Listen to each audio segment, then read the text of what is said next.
Olympic की घोषणा हुई 2024 के में ओलंपिक होने वाला है, तो इस नदी में फिर से बहुत सारे काम किए गए और ये कहा गया कि इसमें तैराकी कराई जाएगी, इसकी योजना बनाई जाती है। तो आप देखिए कि ये जनाब कितना दिव्य आनंद ले रहे हैं, अकेले अपनी बोट से सेन नदी के किनारे बीच से चले जा रहे हैं। इस आनंद का कोई मुकाबला ही नहीं है। ये मछली नहीं मार रहे हैं लेकिन आनंद ले रहे हैं। पेरिस के कोई रईस व्यक्ति होंगे।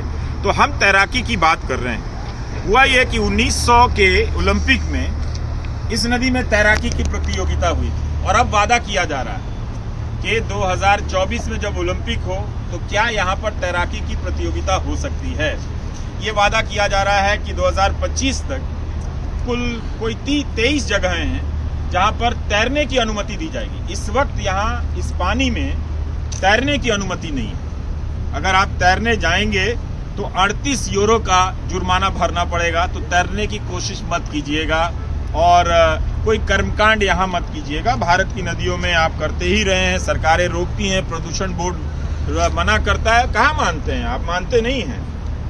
तो 23 जगहों पर लोगों को तैरने की अनुमति दी जाएगी। पेरिस में सिर्फ 5 जगहों पर आप इस नदी में तैर सकते हैं।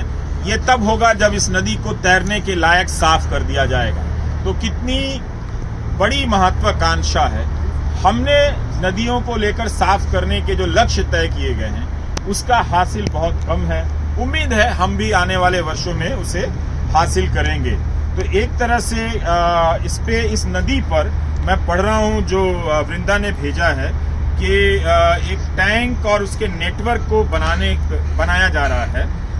उसमें द टाइम्स यूके और ब्लूमबर्ग की रिपोर्ट में लिखा है कि केवल ड्रेनेज को काबू में करने के लिए, ध्यान से सुनिएगा, केवल ड्रेनेज को काबू में करने के लिए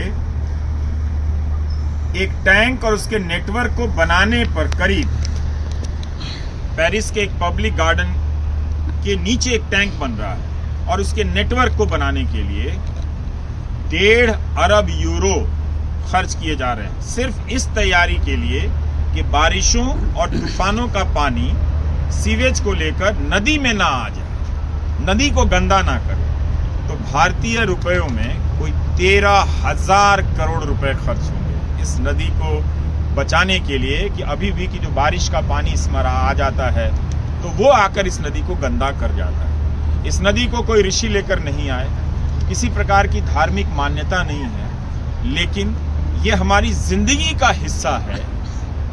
इतनी सी बात यहाँ के लोगों को समझ में आ गई है कि इस शहर को बचे रहना है तो इसी नदी को भी बचे रहना है और इसलिए इसे बचाया जा रहा है। तो जिस नदी में कभी तैराकी की प्रतियोगिता हुआ करती थी उस नदी में तैराकी पर प्रतिबंध लगा दिया गया और फिर से सपना देखा जा रहा है कि यहाँ पर तैराकी की अनुमति दी जाएगी। तो कितनी सारी कहानियां घूमने फिरने के साथ साथ सीन नदी के किनारे हमने आपको बताई और हमें भी बहुत मजा आया आपको बताने के लिए जो हमने तैयारी की कि कितना कुछ हमने भी जाना। तो ये एक फायदा हुआ हमारे YouTube चैनल के दर्शकों के लिए भी और उनके एंकर के लिए भी कि ये माध्यम हमें मौका देता है कि हम तरह तरह से प्रयोग करें। इसलिए आप रवीश कुमार ऑफिशियल जरूर देखिए और दूसरों को दिखाते भी रहिए।